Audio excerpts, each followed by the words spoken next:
Push it!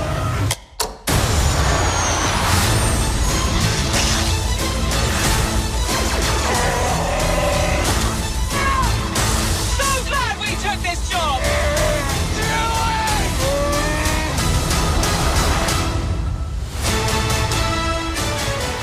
Bonjour à tous, bonjour à toutes.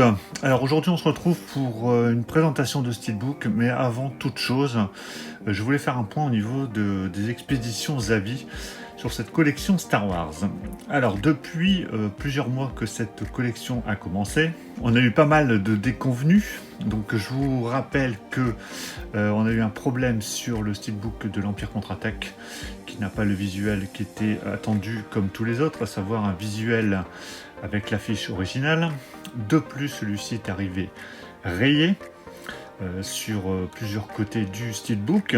Donc plusieurs personnes se sont plaintes et du coup au final on a reçu un nouveau Steelbook qui est toujours l'ancienne, l'affiche non originale, et quelques personnes l'ont encore reçu rayé parce qu'il a été envoyé sans blister, donc il flottait entre guillemets dans une boîte en carton. Ensuite, plusieurs personnes n'ont pas reçu certains Steelbooks parce que on ne sait pas pourquoi, certains en ont reçu deux fois le même, d'autres pas du tout. Donc ça c'est une anomalie. Et on a eu le pompon, on va dire, avec ce solo. Alors je vais vous expliquer après comment celui-ci est finalement arrivé chez moi.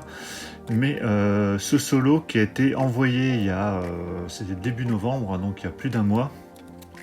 Donc qui a été envoyé à tous ceux forcément qui l'avaient commandé. Et très peu de personnes l'ont reçu. Certaines personnes l'ont reçu en double, encore une fois, voire en triple, il me semble. J'ai vu ça dans des groupes. C'est assez aberrant. Et on est, j'ai l'impression, presque 80% à ne pas l'avoir reçu. Après plusieurs réclamations. Alors la réclamation en plus a été très compliquée parce qu'on s'est tous plaints 3 semaines après l'expédition comme quoi il n'était pas arrivé. Donc on attendait des réponses de Zavi qui disaient faut patienter, etc. Enfin, ça commençait à faire long. Un week-end ils en ont remis en stock sur leur site.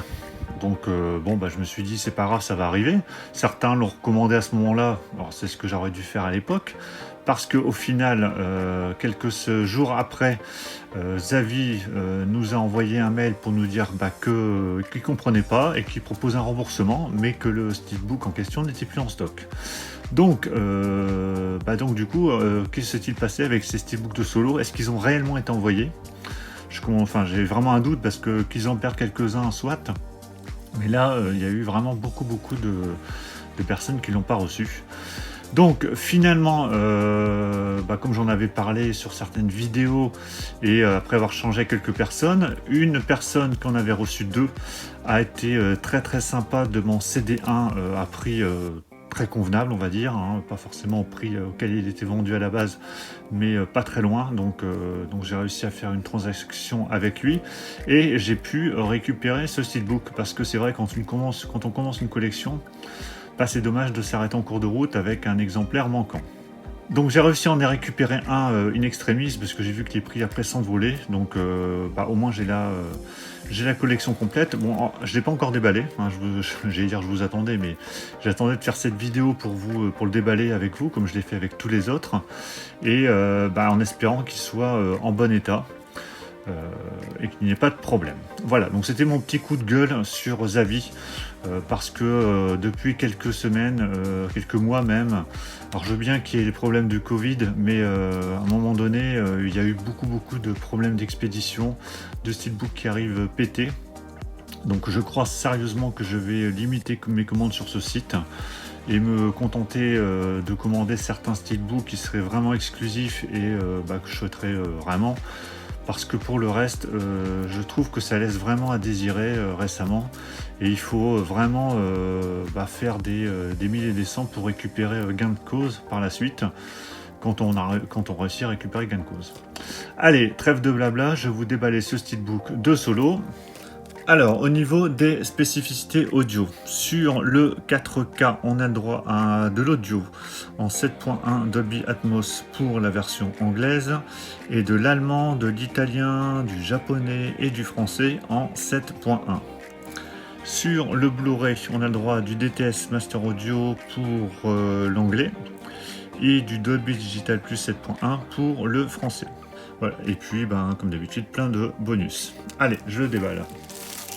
Voilà, c'est déballé. Alors, on va enlever le fourreau. Alors clairement, ce solo, le film, je parle, c'est clairement pas l'un des meilleurs volets de cette saga. Loin de là, il est pas nul, parce que j'ai vu beaucoup de choses à droite et à gauche lorsqu'il est sorti, comme quoi il était vraiment nul. Je trouve pas qu'il soit nul, c'est un film convenable. Que j'ai vu qu'une seule fois, donc après il faudrait que je le revoie, peut-être que mon appréciation va évoluer. Mais en tout cas, de prime abord, je ne sais pas ce que vous en pensez, mais le visuel est plutôt réussi. Alors, on a le droit, comme d'habitude, à une finition glossy, avec des effets brillants ici, au niveau des armes, au niveau des lasers, et puis oui, du laser aussi, ici de Solo, enfin du laser de son pistolet. Donc vraiment un chouette visuel, vraiment très réussi. En tout cas beaucoup plus réussi que le steelbook qui était précédemment sorti avec le vaisseau là, qui partait sur le côté, que je trouvais très moyen.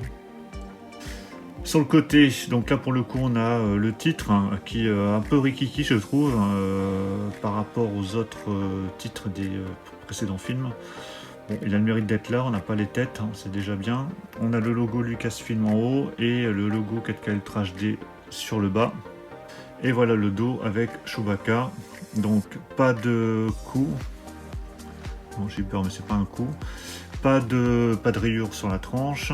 Donc ouf, il est en bon état. J'ai pas de problème. Je regarde bien parce que parfois je présente la vidéo et je le présente en vidéo et en fait je vois pas forcément les coups immédiatement. À l'intérieur, donc on a le droit au Blu-ray sur la gauche, le 4K Ultra HD ici en bas et le Blu-ray bonus. Et voilà à l'intérieur du steelbook avec le Faucon Millenium, donc plutôt pas mal. Rien de bien exceptionnel, mais pas mal. Et voilà donc le fameux steelbook à plat. Donc voilà, très beau steelbook, cet effet glossy vraiment réussi. Voilà, très satisfait du steelbook en soi, mais bon, je ne vais pas revenir sur Zavi, j'en ai assez parlé. Donc voilà pour la présentation de ce steelbook de Solo, donc le dernier, ça y est, on est au bout, enfin, parce que c'est à chaque fois, on doit croiser les doigts pour que ça arrive déjà, et que ça arrive en bon état ensuite. Donc là, on en a fini avec cette collection Solo. J'ai pas prêt de recommencer une collection avec Zavi, ça c'est sûr. Mais en tout cas, dites-le moi dans les commentaires si vous avez reçu enfin votre Solo d'une manière ou d'une autre, si vous avez réussi à en récupérer un. Mais en tout cas, le steelbook en soi est très réussi, donc ça, il n'y a pas de problème. Et donc j'en profiterai pour revoir le film. Pensez à mettre un pouce bleu si cette présentation vous a plu. N'hésitez pas dans les commentaires à me dire ce que vous en avez pensé du steelbook ou de ce que j'ai dit sur Zavi, si vous êtes d'accord avec moi ou pas du tout. Après, ce n'est qu'un point de vue. Pensez à mettre un pouce bleu si ça vous a plu et puis à vous abonner si vous ne l'êtes pas encore afin de ne pas rater les prochaines vidéos. Je vous dis à tous à très bientôt. Ciao.